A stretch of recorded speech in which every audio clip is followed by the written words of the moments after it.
Minister, on behalf of the Liberal Democrats Group. Liberal Democrates Petran Wix. Au nom du groupe ALDE, je vous souhaite la bienvenue, monsieur le Հարգելի վարչապետ, ես այցելել եմ ձեր երկիրը 2 տարի առաջ Լեռնային Ղարաբաղի անկումից մի քանի ամիս անց։ Ես կարողացել եմ տեսնել թե վիշտը, թե փախստականների արժանապատվությունը, բայց նաև այն ամենն, ինչ ձեր երկիրն անում էր դյուրացնելու համար նրանց ինտեգրացիան հասարակության մեջ։ Ուրեմն խաղաղության գործընթացից անդին, որի մասին խոսեցիք, կարող եք մեզ ասել, արդյոք Ղարաբաղի փախստականների հարցը արծարծվել է, մասնավորապես նրանց գույքի փոխհատուցման առումով, եւ ինչ է վերաբերում հատկապես մշակութային ժառանգության տեսանկյունից, արդյոք այն վտանգված է։ Շնորհակալություն։ Շնորհակալ եմ հարցի համար։ Հայաստանի եւ Ադրբեջանի միջև խաղաղության եւ միջպետական հարաբերությունների հաստատման մասին համաձայնագիրը, որը արդեն նախաստորագրված է, ինքը արդեն որոշակի հարցերի շուրջ պայմանավորվածություններ է արձանագրել, բայց նաեւ արձանագրել է, որ իմիջիայլոց ինչպես ցանկացած պայմանագիր կամ խաղաղության համաձայնագիր, իրենք ամեն ինչ չէ, որ ներառում են եւ նախատեսված է, որ այլ հարցեր քննարկելու համար կարող են ստեղծվել համապատասխան մեխանիզմներ, պլատֆորմներ Հայաստանի եւ Ադրբեջանի միջև։ Ինչ վերաբերվում է Ղարաբաղից փախստական մեր հայրենակիցներին, ես ուզում եմ ասել, որ այդ հարցի վերաբերյալ մեր ռազմավարությունը ես հրապարակել եմ եւ մեր ընկալումը այն է, որ մեր եւ միջազգային հանրության աջակցությամբ Ղարաբաղի փախստական մեր հայրենակիցները պետք է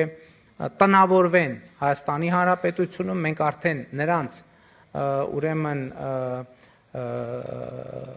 բնակ ապահովման, տներով ապահովման ծրագիր ենք սկսել, որը դժվարությամբ սկսում է աշխատել, բայց ես համոզված եմ, որ ավելի արդյունավետ կաշխատի եւ մենք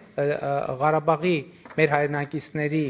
ապագան պատկերացնում ենք Հայաստանի Հանրապետությունում, Հայաստանի Հանրապետության քաղաքացիությամբ։ Ինչու։ Եվ ես այս թեմային անդրադարձել եմ նաև օգոստոսի 18-ին հանրությանը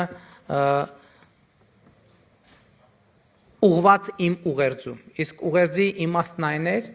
որ մարդիկ հարց են տալիս, ինչքանով է իրատեսական փախստականների վերադարձը Լեռնային Ղարաբաղ։ Ես ուղիղ ասում եմ, որ ես դա իրատեսական չեմ համարում, ավելին եւ կարևոր եմ համարում մարդկանց ազնիվ այդ մասին ասելը, որովհետև մարդիկ պետք է իրենց հեռանկարը եւ պլանները կառուցեն։ Եվ ընդհանրապես փախստականների վերադարձի թեման այս համատեքստում, բոլոր փախստականների վերադարձի թեման, ես համարում եմ վտանգավոր խաղաղության գործընթացի համար, որովհետև կոնֆլիկտները, այդ թվում Ղարաբաղի կոնֆլիկտը սկսվել է, թվում է հումանիտար պարզ հարցերի արծարծմամբ եւ վերաճել է բոլորից հայտնի երկարատև կոնֆլիկտի։ Իմ ընկալումն այն է, որ Հայաստանն ու Ադրբեջանը ճանաչել են միմյանց տարածքային ամբողջականությունը, ինքնիշխանությունը, սահմանների անխախտելիությունը Ալմա-Աթայի հռչակագրի հիման վրա, եւ մենք պետք է կենտրոնանանք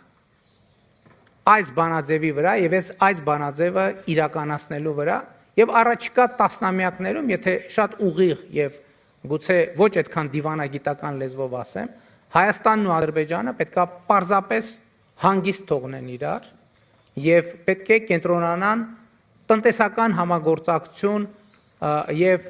քայլ առ քայլ երկխոսություն կառուցելու վրա։ Իսկ Ղարաբաղի մեր հայրենակիցները պետք է տնավորվեն Հայաստանի Հանրապետությունում եւ որպես Հայաստանի Հանրապետության քաղաքացի ապրեն, ստեղծագործեն, իրենց բարեկեցությունը կառուցեն Հայաստանի Հանրապետությունում։ Սա է մեր ռազմավարությունը։ Շնորհակալ եմ։ Thank you, Prime Minister.